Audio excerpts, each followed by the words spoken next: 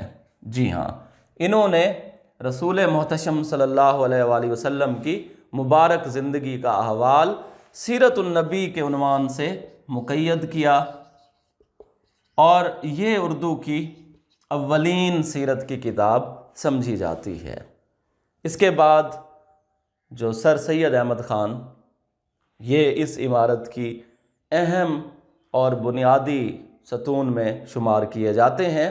جی ہاں، سر سید احمد خان، جن کی خدمات ہم سب فراموش نہیں کر سکتے، کیونکہ سر سید احمد خان کا سب سے بڑا کارنامہ تو رسالہ تہذیب الاخلاق کا اجرا کرنا ہے۔ اس کے علاوہ آثار و سنادید اور سب سے بڑھ کر جو بغاوت کے اسباب تھے ان کو ایک رسالے کی شکل میں شائع کرنا، علی گڑھ کالج کی بنیاد رکھنا، مسلمانوں کو سائنس کی طرف دعوت دینا، یہ اپنی جگہ پہ ان کے کارنامے ہیں۔ لیکن آپ نے اردو کی اس عمارت کو مزین کیا انشاء پردازی سے، یعنی مضمون نگاری سے۔ دیکھیں، ایسے رائٹنگ جو ہے، اس کا آغاز ہم دیکھتے ہیں برطانیہ میں اسپیکٹیٹر اور ٹیٹلر جو ان کے مختلف رسائل تھے ان میں ایڈیسن کے مضامین سے ہوتا ہے۔ آرٹیکل، ایسے، کالم، یہ ان کو انگریزی میں اصطلاحات ان کے نام رکھے گئے ہیں، لیکن اردو میں انشاء پردازی یا مضمون نگاری کا جو پہلا جو کنکر پھینکنے کا شرف حاصل ہوا وہ سر سید احمد خان کو ہوا۔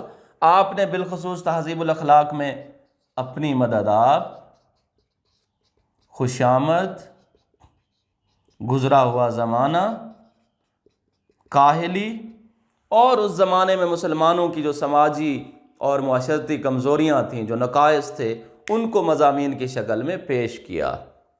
یوں اردو کی اس پرشکوہ عمارت کو ان 5 احباب نے، ان 5 علماء اردو نے، ان محققین نے، ان مفسرین نے جو ہے وہ سنبھالا دے رکھا ہے۔ اس کے علاوہ نثر کی اصناف کا اگر ذکر کیا جائے تو اس میں ہم دیکھ سکتے ہیں کہ خاکہ نگاری اور مکتوب نویسی بھی بڑی اہمیت کے حامل ہیں۔ جی ہاں، خاکہ نگاری اردو میں ایک ایسی صنف ہے جو قدرے مختلف ہے انگریزی کے اسکیچ سے، اسکیچ لائنز جو ہوتی ہیں۔ جیسے دیکھیں کہ کسی شخص کا اگر ہم نے اس سے مل کر کسی دوسرے کو اس کا نقشہ، اس کی وضعیت جو ہے وہ دکھانی ہے، بیان کرنی ہے، تو ہم زبانی کلامی بیان کرتے ہیں کہ اس کے جناب چہرے پہ اس طرح کا تاثر ملتا تھا، اس کے بال ایسے تھے، اس کا لباس ایسا تھا۔ لیکن جب اس کو تحریری شکل میں لایا جائے گا تو یہ خاکہ نگاری کہلاتی ہے۔ سیرت، خاکہ اور سوانح بظاہر یہ ایک جیسی اصناف معلوم ہوتی ہیں، لیکن میں جیسا کہ عرض کر چکا ہوں کہ سیرت صرف مقدس ہستیوں کی زندگی کا احوال لکھنا ہے، جیسے سیرت انبیاء، سیرت صحابہ اور سیرت اولیاء، جبکہ سوانح جو ہے،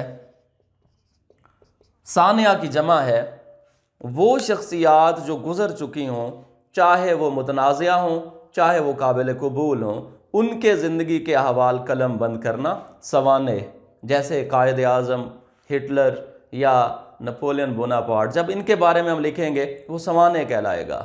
جبکہ خاکہ نگاری کیسے مختلف ہے ان سے کہ خاکہ اسی شخص کا، اسی ہستی کا لکھا جا سکتا ہے جس سے لکھنے والا، جس سے قلم کار یا ادیب مل چکا ہو، بالمشافہہ اس سے ملاقات کر چکا ہو، اور وہ اس کے اطوار، اس کی سیرت، اس کی گفتار اور اس کے کردار کو قلم کے ذریعے سے سامنے لاتا ہے۔ اردو خاکہ نگاری میں ہم دیکھتے ہیں کہ رشید احمد صدیقی کا نام نمایاں ہے۔ آپ نے گنج ہائے گراں مایہ کے عنوان سے جو خاکوں کی کتاب لکھی وہ اردو ادب کا سرمایہ سمجھی جاتی ہے۔ اسی طرح بہت بڑے افسانہ نگار سعادت حسن منٹو، آپ کے خاکوں کی کتاب گنجے فرشتے، وہ بھی بڑے خاصے کی چیز ہے۔ اور اس ضمن میں جو ہے ہم دیکھتے ہیں مرزا فرحت اللہ بیگ، آپ نے بھی خاص طور پر اپنے استاد مولوی نذیر احمد دہلوی کا خاکہ مرتب کیا تھا۔ اس کے بعد جو ہے خاکہ کے بعد مکتوب نویسی بھی نثر کی ایک اہم صنف ہے۔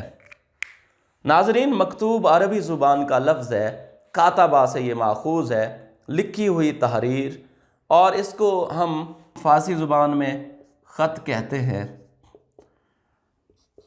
اور یہ خط ایسی تحریر جس میں اپنی خیریت بتائی جائے اور دوسرے کا احوال اور دوسرے کی کیفیت معلوم کی جائے۔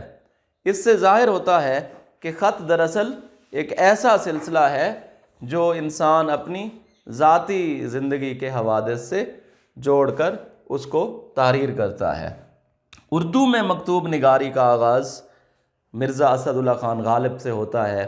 اس سے قبل فارسی خطوط نویسی کا دور تھا۔ مغلیہ خاندان میں بالخصوص اورنگزیب عالمگیر یا ان سے قبل جہانگیر اور شہنشاہ جلال الدین اکبر، وہ فارسی میں خطوط لکھا کرتے تھے۔ مرزا غالب نے 3 وجوہ کی بنیاد پر اردو مکتوب نگاری کا آغاز کیا۔ وہ خود اس حوالے سے رقم تراز ہیں، وہ بتاتے ہیں کہ ایک تو عمر جو ہے وہ بڑھ چکی ہے اور مزمحل ہو گئے قوا غالب، اب عناصر میں اعتدال کہاں۔ دوسرا، ان کو بہادر شاہ ظفر نے مغلیہ خاندان کی تاریخ لکھنے پہ مامور کیا، تو آپ نے مہر نیم روز کے عنوان سے وہ تاریخ لکھنا شروع کر رکھی تھی۔ تیسرا، غالب کو اپنے بہت سے ادبی شاگردوں کی اصلاح بھی کرنا ہوتی تھی، ان کے قصائد اور ان کی غزلیات کی تشنگی بھی وہ پوری کیا کرتے تھے، لہٰذا انہوں نے فارسی سے اردو خطوط نگاری کا آغاز کیا۔ چونکہ خط اپنے اندر ایک پوری تاریخ اور لکھنے والے کا اسلوب اور اس کی نجی زندگی کا احوال بسائے رکھتا ہے، جیسا کہ دیکھیں کہ محمد مصطفیٰ صلی اللہ علیہ وآلہ وسلم نے خسرو پرویز کو، قیصر روم کو، ہرقل کو جو خطوط لکھے تھے، وہ بھی آج ایک دستاویز کی حیثیت رکھتے ہیں۔ مشاہیر کے خطوط ان کے نہ صرف ارد گرد کے معاملات کا پتہ دیتے ہیں، بلکہ ان کے اسلوب اور ان کی علمیت کا بھی اس سے اظہار ہوتا ہے۔ اس لحاظ سے خطوط یا مکتوب نگاری بھی اردو کی اہم اصناف میں شمار ہوتی ہیں۔ اس کے بعد سفر نامہ نگاری۔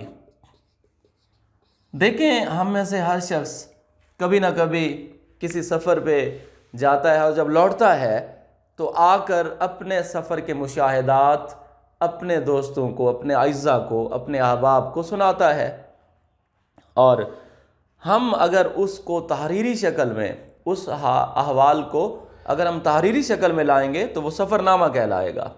اردو میں سفر نامہ کے حوالے سے 2 آراء ہیں کہ ایک تو مسعود کھدر پوش کا جو عجائبات فرنگ ہے، یعنی انگریزوں کے میوزیمز اور ان کے شہروں کی سیر کرنے کے بعد مسعود کھدر پوش نے جو عجائبات فرنگ لکھی، اردو کی پہلی سفر نامہ نگاری کی کتاب سمجھی جاتی ہے۔ اور کچھ محققین کے نزدیک علامہ شبلی نعمانی نے جب الفاروق لکھی تو اس کے مواد کے حصول کے لیے آپ ایران بھی تشریف لے گئے، اور جن جگہوں کو حضرت عمر فاروق نے فتح کیا تھا ان کو انہوں نے وہاں اپنی آنکھوں سے دیکھ کر پھر اپنی کتاب کی زینت بنایا۔ اس لیے ان کی سیر فارس کو جو ہے وہ اردو کا اولین سفر نامہ سمجھا جاتا ہے۔ آج کے عہد میں مستنصر حسین تارڑ اور بیگم اختر ریاض الدین اور پروین عاطف، ان کے سفر نامے بڑی شہرت کے حامل ہیں۔ تو عزیزان گرامی، یہ چند اہم اصناف نثر ہیں جن کی ہمیں کہہ سکتے ہیں کہ اسلوب، ندرت خیال، فکر کے حوالے سے ہمہ وقت ضرورت پڑ سکتی ہے۔ انشاءاللہ پھر نظم اور غزل کے تعارف اور ان کی تفصیل کے حوالے سے حاضر ہوں گے۔ شکریہ۔